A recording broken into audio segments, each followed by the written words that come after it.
Halo semuanya, kembali lagi dengan kita di Empire Fit Talk. Kita ada Coach Elbert, head and founder of Empire Fit Club, and then you have me, Coach Gavi, head nutritionist of Empire Fit Club.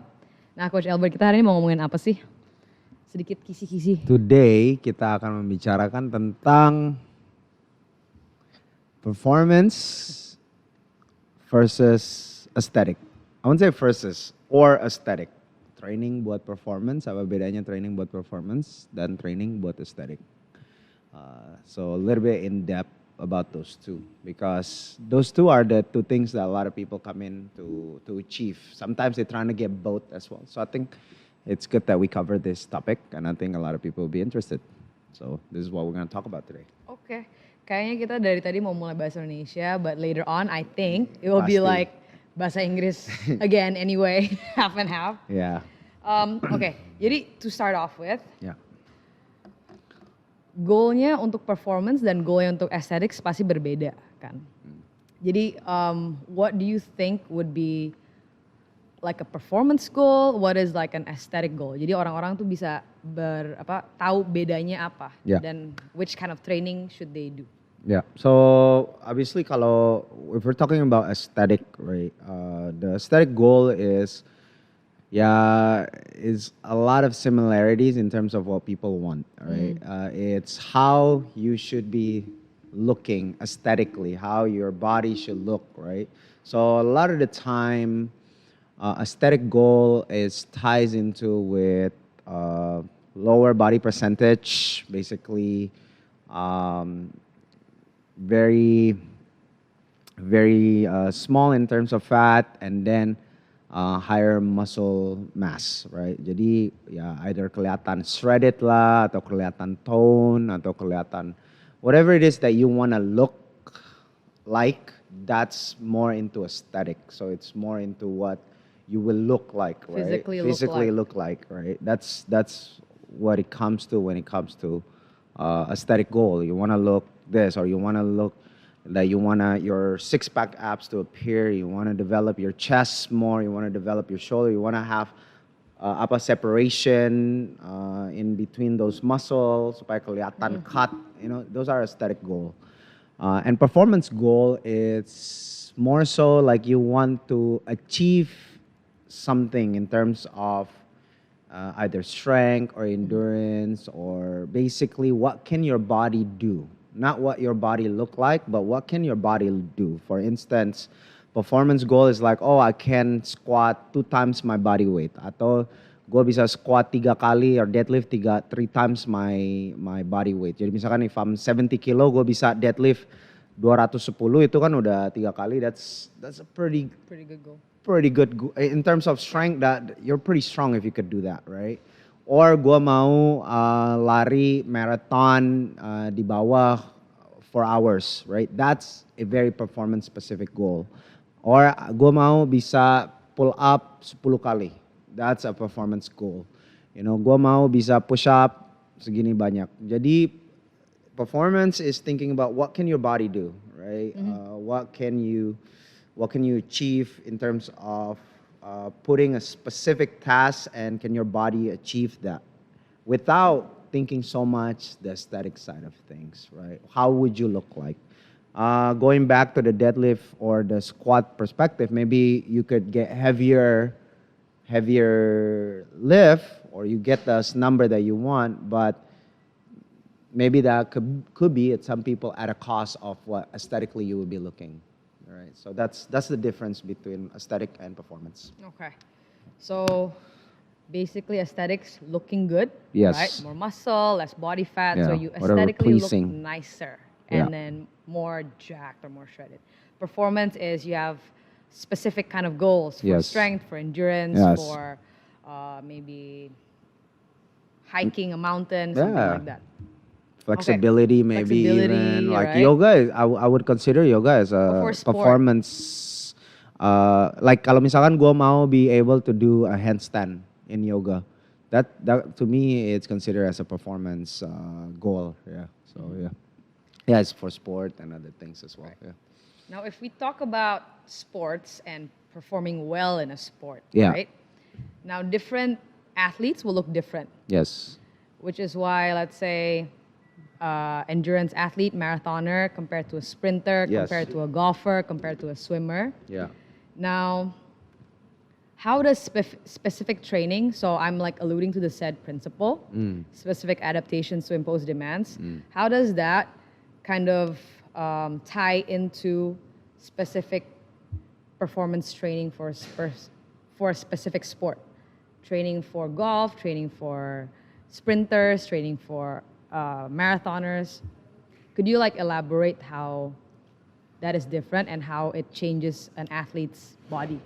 Yeah, of course. I mean, your body will continuously trying to adapt to the stress that is imposed upon, right? Jadi kalau misalkan kita tuh suka, misalkan for instance powerlifting lah, or Olympic weightlifting, ya kan?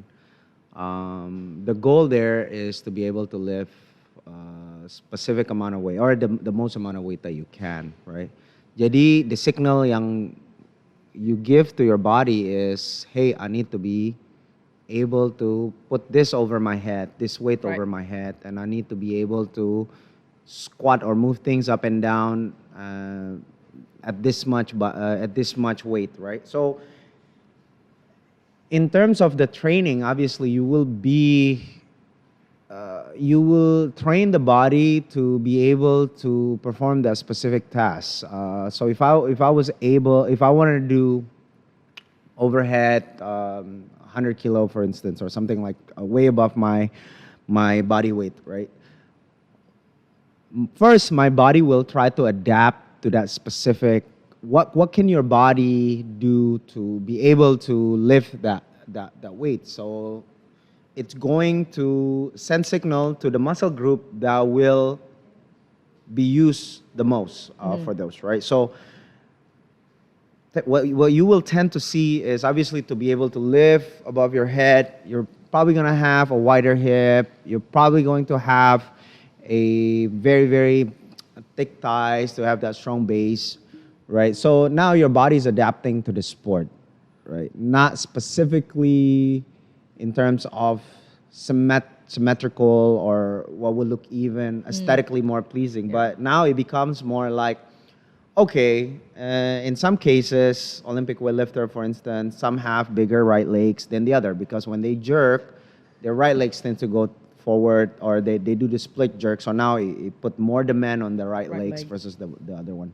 So now your body will send signals like, I got to get this leg stronger. I got to get this leg stronger. So now you will have a bigger one side of your muscle versus having both symmetrical looking, right? So your body will adapt to the task that is given, to the stress that is given. Now you're using a marathon running versus sprinting, for instance, right? Now for marathon running, what does the brain signal to the body, right? When you do a marathon, when you do a long distance type of running, what it does send is that like, look, well, first you're going to be using your aerobic capacity, right? It's going to be a slow twitch muscle that is going to be used more so than your fast twitch muscle. So now your body is going to condition, or your brain is going to condition your body to be efficient in using those muscle groups, be efficient in taking in oxygen, be efficient on using the fuel. So that way you can complete those tasks. You can adapt to the stress, which is the stress that you impose on yourself, which is running for a long period of time, right? So now your body is like, okay, buat gue bisa lari sepanjang itu atau sejauh itu atau selama itu dia, I have to be lean, I have to be efficient. Karena gue nggak bisa lari sejauh itu dia with all this muscle in me, because it becomes lebih susah. Kan your body is trying to find a way to make things easier, to make things efficient. So it automatically gonna tell like, hey, okay, I need to get this off of me, or I need to train on the slow twitch muscle, and then now your fast twitch muscle get neglected. It will atrophy, right? And then your your slow twitch muscle will be developed even more. So now you become more skinnier and lean because your body will be able to run for that long. So that way your body could run for that long period of time. Versus a sprinter where like I need to maximize the output, right? So I need to get from point A to point B in that 100 meter as fast as I can. So what stress would the body, what stress would the body be imposed on, which is fast twitch muscle, explosive, as fast as you can. And in order to be able to do that, then your body's gonna be like, okay, you need to have a stronger or a more explosive fast twitch muscle so that way you could go as fast as you can. Again, you wanna make things easy for you. So then now you're starting to develop quads, hamstring, stronger legs, so that way you could move as fast as you can, right? So now you'll see a sprinter looking more jacked, shredded versus a marathon runner who's more lean and smaller in size. So that's how it is, depending on the sports that you do, is going to have an effect on your body, right? Based on the kind of task or stress that they will do. Yeah. What about you, Gavi? What do you think? I mean, you're a golfer for a long period of time, right? And I'm sure that some of the training that you do is specifically for golf. And what kind of changes does that make to your body that you've seen, putting your body through a rigorous amount of training for golf? Yeah, I mean, performance training for golf is very different than the kind of training, let's say, for aesthetics. Because we want to make sure that we are flexible, mobile enough, but can also generate speed. So it's like a big balance between how strong can you get, but you cannot be that stiff. Yeah. That's why a lot of golfers, before, they didn't want to lift weights. Because they think that if you lift weights, you're going to get so tight, stiff, and then you can't rotate properly. But what they don't understand is that once you get stronger, you can hit the ball farther. Yeah.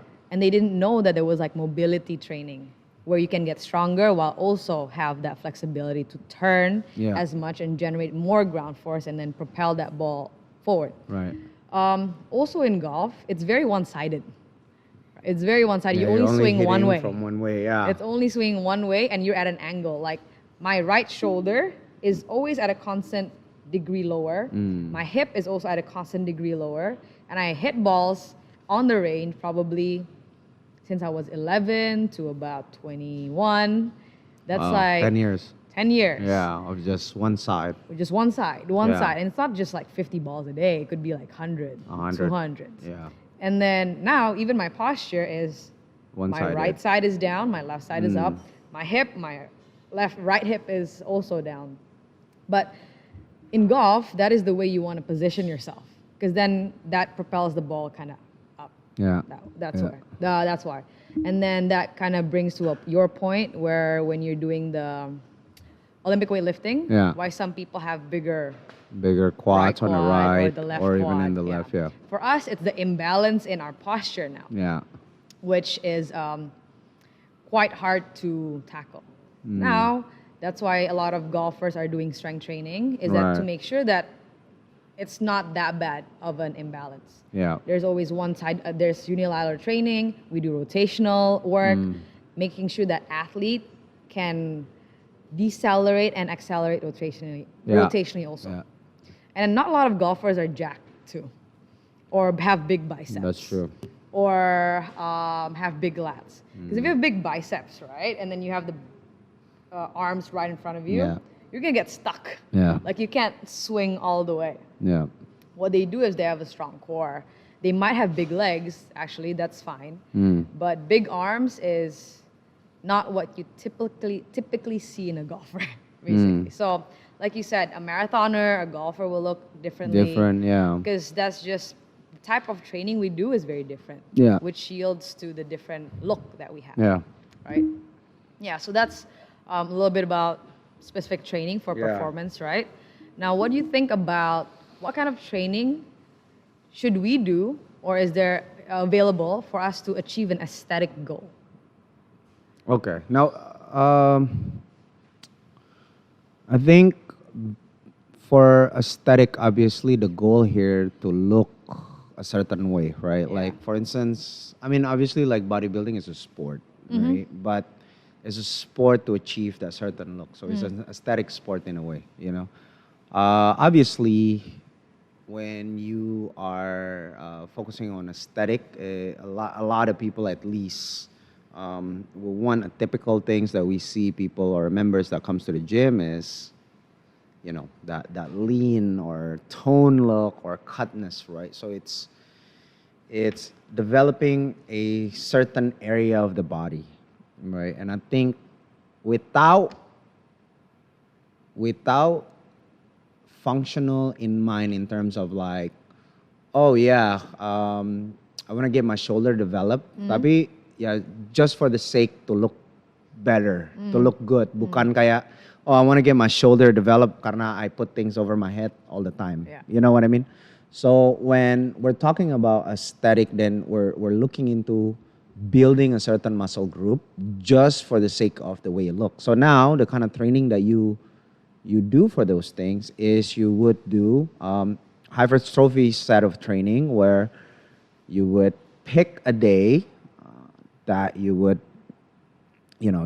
focus on that specific muscle group, say your shoulder for this instance, a certain amount of reps, certain amount of weight, a certain amount of stress that will induce that muscular hypertrophy.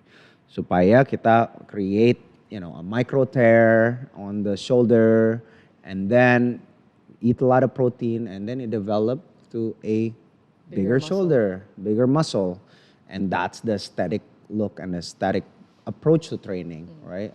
I think from yang kita banyak lihat, or this is something that we do in Hyperpump, is that we do a split program, right? Leg push pull, where today we focus on this, tomorrow we focus on this, focus on this. So that is created specifically for people who wants to develop a certain muscle group, So some of the ladies want to have a bigger butt or better looking lower body. They would come on the leg day, and because they know we're gonna be hitting legs for a whole hour, right? And the class was designed to specifically target and to create or to induce a hypertrophy, so your muscle will develop and look better in that way. Yeah.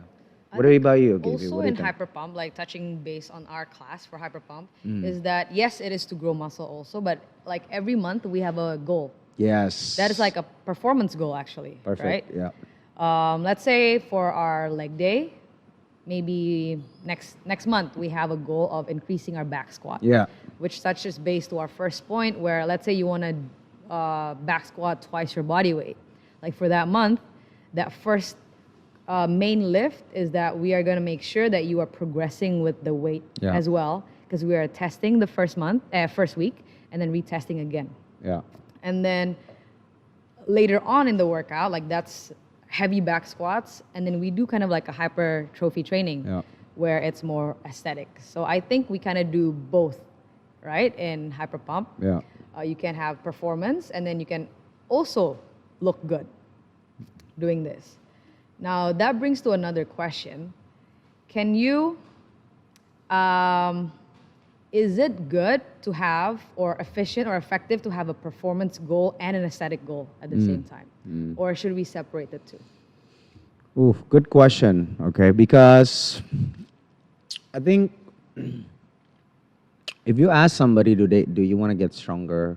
Often than not, people will say yes. And if you ask somebody, do you also want to look better? Often than not, people will say yes, right? So in a way, both is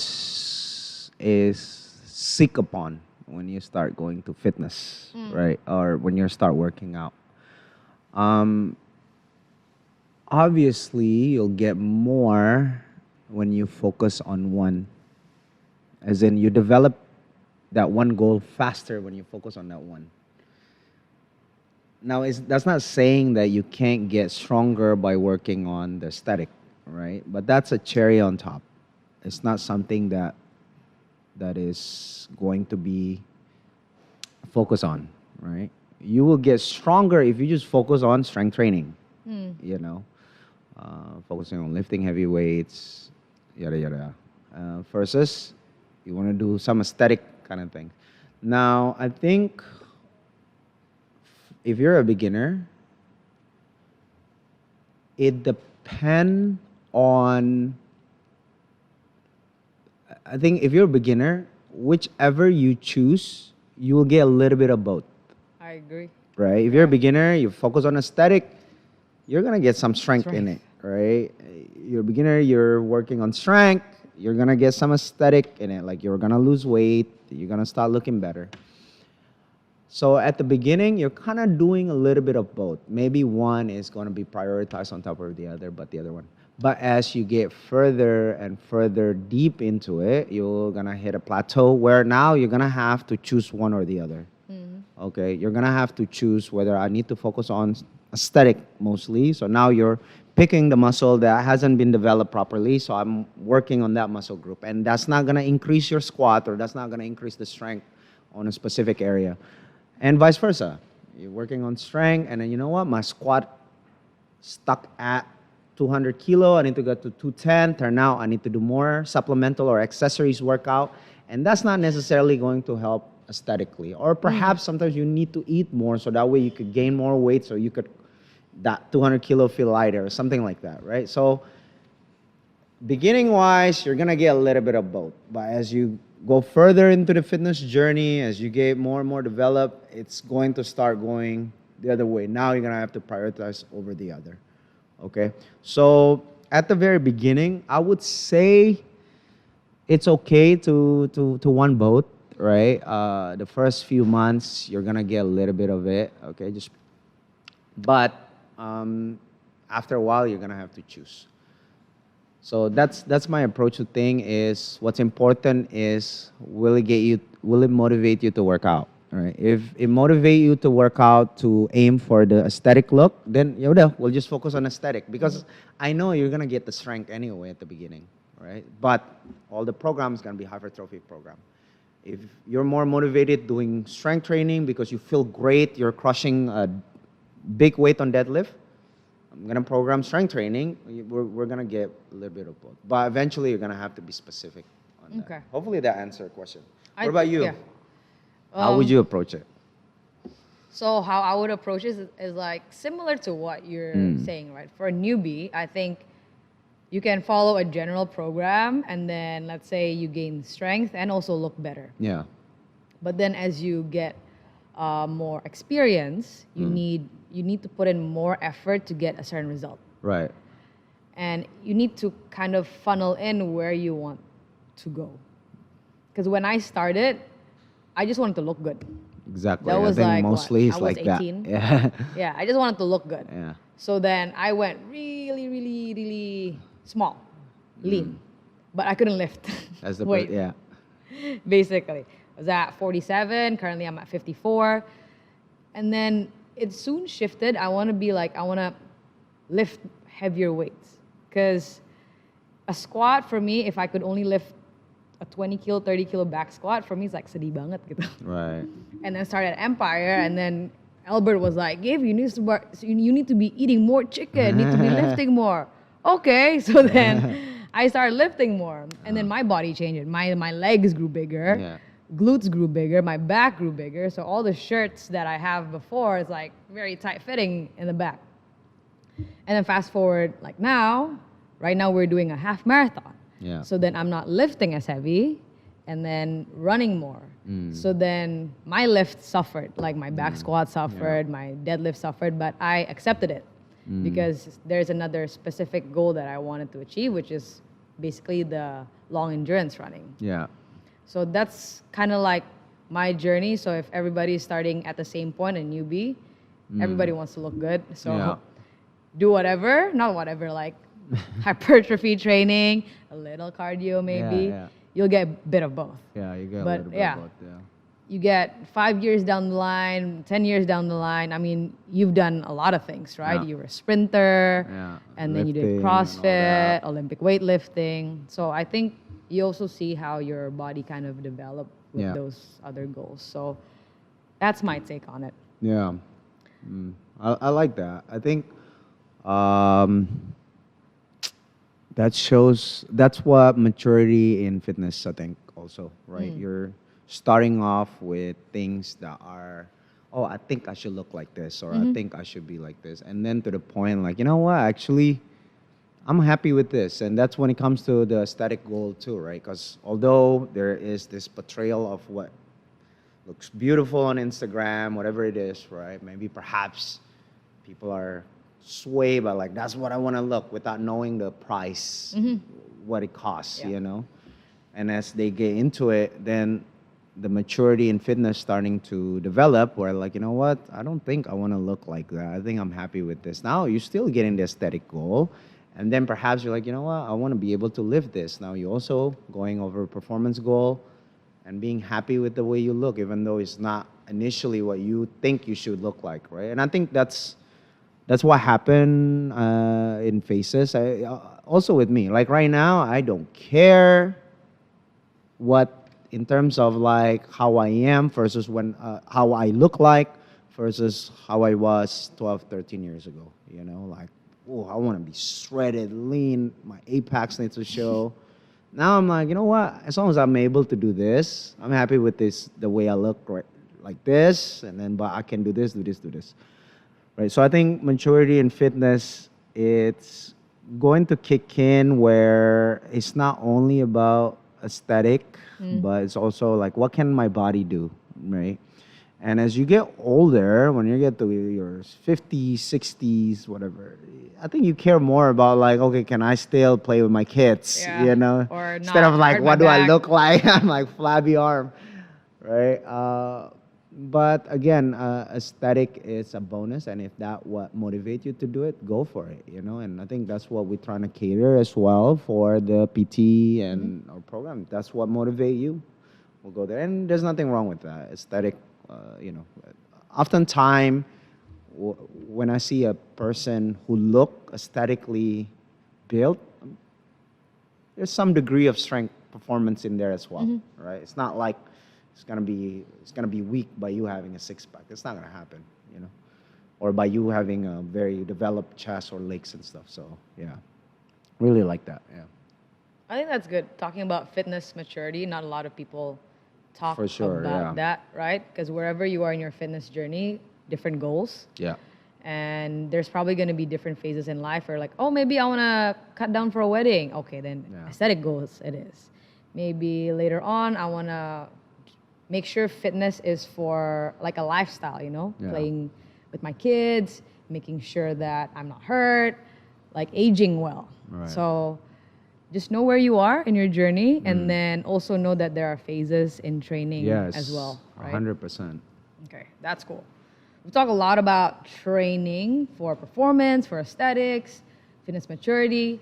Now, how do the nutrition differ for performance and for aesthetics? I think this is a question for you. That's like, true. what do you think is the difference between the fuel intake for somebody who focuses on performance versus somebody who focuses on aesthetic? Like you said, fueling, nutrition is for fueling, right? For performance, what is your goal? Let's say if you're a marathoner, then you need to be eating like a long distance runner with more carbs, with probably more fats, less protein compared to someone who's doing strength. Yes. Someone who's doing strength, they need to prioritize protein, so they're recovering from their strength training, and then they're rebuilding the muscle fibers that's been basically torn during training. Yeah. Or let's say your performance goal is, let's say a golfer, right? It's an 18-hole round. Like, how can you fuel yourself? You're not fueling yourself to build muscle on the golf course. You're not fueling yourself to lose fat on the golf course, but you're fueling yourself to make sure that you are focused enough during a 5-hour round, and then you can shoot a low score. With all the mental distractions, that means you still need some carbs. You still need to be eating lunch, but not like heavy enough that you can't swing a golf club, right? Or what else? Like a sprinter. A sprinter would eat differently than a cross-country runner. Yeah, for sure. They're built different. You Yeah. guys do more like heavy lifting. Heavy lifting, in terms Power, of training, food also. Yeah. Right? Again, whatever your goal is, then that fuel needs to match that destination. Yeah. Basically. For aesthetics, I think if you want to lean out and then build muscle, it's basically you need to make sure that your carb intake is moderate to low. If you are cutting, right, you probably start at a moderate carb amount, and then you decrease the carbs at the end of your cut. So then later on, you take away all the water weight, You look leaner, but still maintain like 2 grams of protein per body weight. So you're still maintaining that muscle. So you look kind of jacked, but lean at the same time. And then after you cut, you need to kind of like eat a little bit above that cut to maintenance, right? Yeah. That's what probably the sport of bodybuilding do. Yeah. I've done that. I think a cut, like a really serious cut once, when I got down from 54 to 47. Now that was hard. And you guys know that it's not the training that's hard sometimes. That's very hard, yeah. The nutrition is very hard. The nutrition is the hard part. Yeah. You have to be very disciplined if you want to look a certain way. Yeah. And then some people don't know that the cost of getting very lean might be maybe you can't go out with your friends. Or maybe I mean, you could go out, but you're definitely going to skip on a lot of things that your exactly. friends consume, you know? If you go out to the bar, well, get ready to order some water, you know? Yeah. Yeah. And then you also have that mental fatigue if you're cutting. Could be, yeah. Yeah, mental fatigue. And then you're like, oh my gosh, I'm craving so much. And That's then true, yeah. later on when you're like there's a donut or something like your soul food in front of you, you really want to eat it because Yeah. your craving is super high. 100%. Now that comes again to fitness maturity. Do you want to, what is it called? Endure that? Then go for it. But then you need to know that that's just a phase. You can't be living like that for the rest of your life unless you're a bodybuilding competitor, right? Yeah, 100%. That's what you do. You compete, that's your sport, that's where you get money. You go in a cut, maintenance, bulk phase. Yeah. Gitu. For me, I'm like, I don't think I need to do that. Yeah. If you want to eat to maintain, to perform well, right? Maybe lose a little bit of fat. You could do that, but you don't have to be as specific with food if you want to be like 13% lean or 10% lean Yeah. or single digit for men. Yeah. That's gonna take a lot of your effort and time. And then don't forget you have work, stress from work, and then cooking Yeah. and all of that. 100%, yeah. I think going back to what you just covered on, because we talk about the extreme side of both things, right? Like Yeah. maksudnya kalau kita ngobrolin extreme in bodybuilding or extreme in aesthetical, yang kayak kamu bilang, which is you're gonna skip some food, you're gonna get mental fatigue. That's the extreme part of the bodybuilding aspect or the aesthetical aspect. But an extreme part of sport is what we just also talk about, which is the imbalance that you're gonna get Yeah. for specifically just to achieve a certain performance, right? Maksudnya kayak kamu bilang hipnya or your hand maybe you have a different length or different development. Tapi in terms of for golf, that's gonna be very good. Maybe it's not very good to do other sport or to just in overall walking, right? Similar kayak pemain like a pitcher for baseball, right? Their right hand or whatever throw, yeah. It might be different in terms of length and so on and so forth. I think it definitely come at a cost for both at the extreme side of things, yeah. Maksudnya dua-duanya ada negatifnya juga. But I think for the majority of people, before you get too scared to, I'm scared because I'm gonna be giving up my food, or I'm scared because then I will be look like this, or I won't. There's gonna be imbalance. Honestly, for majority of people, you're not even gonna get to that point. You get what I mean? Your majority of people, you guys probably stuck at the medium things of what aesthetically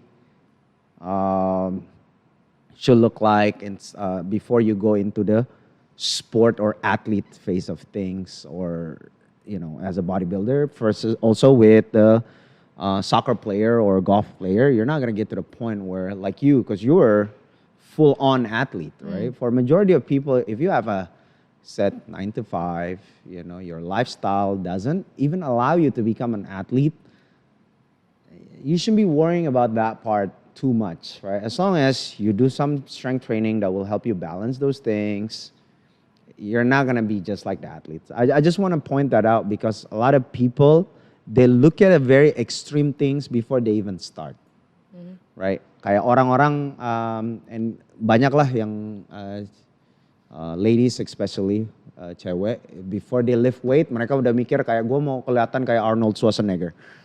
It's not gonna happen, dude. That's like the extreme side of things, you know? Like if it was that easy, we as guys would want that, right?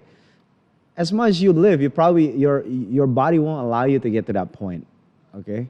Same thing is like, oh, I'm scared to do golf because I don't want my hip, like you just mentioned. Most likely it's not gonna happen. These are the product of over 10 years of repetitive hundreds of practices. Right? So my advice is that don't look too far ahead. You're not even there. You're not even on the field yet. If you haven't started, you just try. You just go into it, and then immerse yourself in it. And when you get to a certain point, when you hit a plateau, then you could decide whether this is a route that you want to take. This is the route that you want to take. So don't disqualify yourself whether you want to do a static kind of a route or performance kind of route. You know, yeah. And because of that overthinking, over analyzing, udah ngeliat the extreme side of things, what happened? Members try to come up with their own plan. Ngerti nggak? Oh, gue nggak mau kelihatan kayak si Arnold Schwarzenegger, so I'm not gonna do hyper pump what the coaches are prescribing. Or they're not even talking to the coach. They're like, I think if I just do 2 times hyper pump, that's enough. I'm not gonna look like Arnold. You know what I mean? Or like maybe if I just practice golf twice a week, that's enough. My body won't be imbalanced. No, you could have done hyper pump maybe for a year. You won't 2 look like years Arnold. every single day. You probably won't even look like Arnold, you know? And same thing with golf. You gotta practice for a year, right? As much as you want to do in terms of like maybe 4 times that your lifestyle will allow you, you're probably not gonna get those imbalance right away, all right? And sometimes you could even get your body tell you to stop before you get to that point because your body just not able to handle the amount of stress. Now it's gonna tell you to recover longer. So there are going to be a plateau that you're gonna hit before you get to the extreme side of things, right? Honestly, to become the athlete is figuring out how to get over those plateaux. So, right, like if you're stuck in a certain plateau, now you're presented with a choice. Do you want to go over that plateau, and what are you willing to give up to get over that plateau? When you get to that point, then you decide. Not at the very beginning, you haven't even started, and you already decide, like, I'm not gonna do this because I don't want to look like this, you know? So just to point it out there. I think I like that. So start, see what you like, Yeah. and then immerse in it, and then you choose your path, where you want to do it, where you want to go, right? 100%.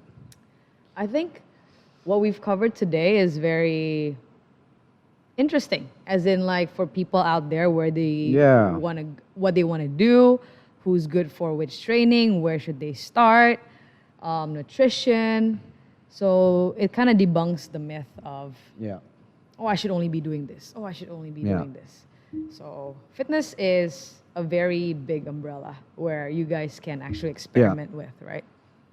Do you have any other like things you want to add for this podcast or for people out there? Yeah. I think I kind of want to just simplify the things that we talk about because I think people are, that's what they want to hear, right? First is if you haven't started, right? Should you focus on performance or should you focus on aesthetic, right? And I just want to summarize. My first initial recommendation to you is talk to the coach first, okay? Talk to the coach, know the cost and benefit of what is it focusing on performance, what is it focusing on goal. And at the beginning, honestly, it doesn't matter that much. You just need to focus on being consistent. So if you're going to be consistent because you're doing hypertrophy style of workout, weightlifting, then just do that as long as you make yourself go to the gym. Or if you want to be consistent because you like boot camp, you like to do cardio, you like to run, just do that first. Once you get to a certain point, you're hitting plateau, that's when we need to start looking into, okay, where should we be focusing on? But my advice is to start, is to just pick the things that you like, talk to the coaches. But if you can't talk to the coaches, you don't have that presented with you, then go to the to do things on your own. Just start. Which one that you like? You could only do that once you try. Okay. Secondly, is like I mentioned at the beginning, you'll get a benefit of both. Even at a certain level, at intermediate, also you get a benefit of both, right? Even if you focus on performance, there's still a certain aesthetic that comes with performance, right? And it's better than aesthetic that you get from not doing anything. That's something that I would say. Okay, so whether your goal is aesthetic, but you like to do performance side, you're still gonna get the benefit of both lah, a little bit of both. Same thing at a middle level. You do bodybuilding style of workout or hypertrophy, you're also gonna get a little bit of strength and so on. So talk to the coaches, find out what is it that will motivate you enough to keep going, and we'll go from there. And like Coach Gavi said, there are phases, right? So look at it as a long-term kind of thing, and perhaps there's phases for you to focus on aesthetic, there's phases for you to focus on performance. You never know unless you try. Okay. What about you, Coach Gavi? Anything that you want to add? I mean, what better words to say than just start, be consistent, enjoy the process, and then don't be afraid to try something new, right? And then, probably track your progress also, right? So if you see progress, it will motivate you. So just document your fitness journey since the beginning. So if you want more motivation later on, you see yourself where you were at before. So it just keeps you going. So you have kind of like a diary timeline of your fitness journey, basically. That's for me. Awesome. Well, how about I want to tie it up into the wrap. Like if somebody have a very specific performance goal, how can Empire Fit Club help them? A very specific performance goal. Yeah, so such as an athlete who wants to do a golf. If you want to do golf, then the more specific can be is just you got to do personal training, basically. Because that's when the coach will create a program that is for your goal, for your needs, that caters to your body. Because you can't get that in class, right? You can't get specificity for golf performance in class. That's 100% not what we do. So if you want that, then you should inquire about our PT programs. And then you talk to our coach, discuss where you want to do, what you want to achieve, and then from then on, we can create a plan and then, start your training, basically. I agree. So if you're, especially at a higher level of athlete you are, PT is going to be, I think PT could cover everything, but once you're at becoming middle to advanced player and you want to get better, you can't do a class. You got to do with a PT. Now, if you're out of shape, you never worked out before, and you just like to play golf like twice a week, I think you could still get something from the boot camp. Just making you fitter is already going to help you, right? But again, you're going to get plateau at certain point. Right, so I think beginning to a middle, you could get by with the classes, but middle to upper, you have to look at PT. Agreed. Yeah. What about if somebody wants to achieve a certain look in terms of aesthetic, and they're just starting off? Which one would you recommend them to do? I mean, if they're starting off, like you said, they can, like their body will change with a certain stress. Like if you do boot camp, your body will change. Hyper pump, your body will change a little bit, like look better. But also you have to pay attention to the nutrition. Right. If you're just working out and then also eating like crap, it's kind of negates. So catering, Empire Kitchen, some food, right? It's a plug right there. Yeah. But if you want like faster progress, it would be like PT. So then PT would still fast track your progress because your coach will be like, okay, this is what we did last week. This is how we can improve on the next week. And then again, add it up the next week. So it's like a very controlled program for you. That's for PT. Yeah, that's for me. Yeah. I think, like I said, PT could cover everything. Yeah. Right? But at the beginning, again, if you're at the very beginning and you don't want to pay for the PT or we don't have a slot for the PT, then I think to start classes is sufficient. It just depending whether personally you want to do classes or not, that's something I'm very proud of that we have, we have I think we have a pretty solid, obviously I'm biased because this is our gym. But I think in terms of getting started or even to the maintenance of things, the current classes we have is pretty solid. If you approach it individually and if you're like diligent in terms of like your workout set, what you're gonna do, how you approach training with intention, you get a lot out of it, a lot from just the classes itself. And if you want to give you more specific, obviously PT, that one-on-one is always gonna be helpful. Okay.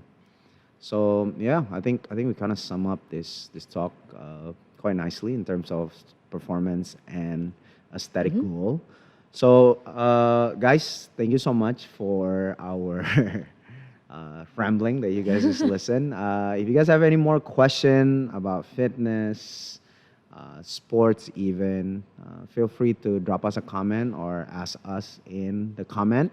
We'll be more than happy to cover those topics with you guys, and hopefully this will be of value to you guys, okay? And that, hopefully I'll catch you guys on the next episode of Empire Fit Talk. Peace.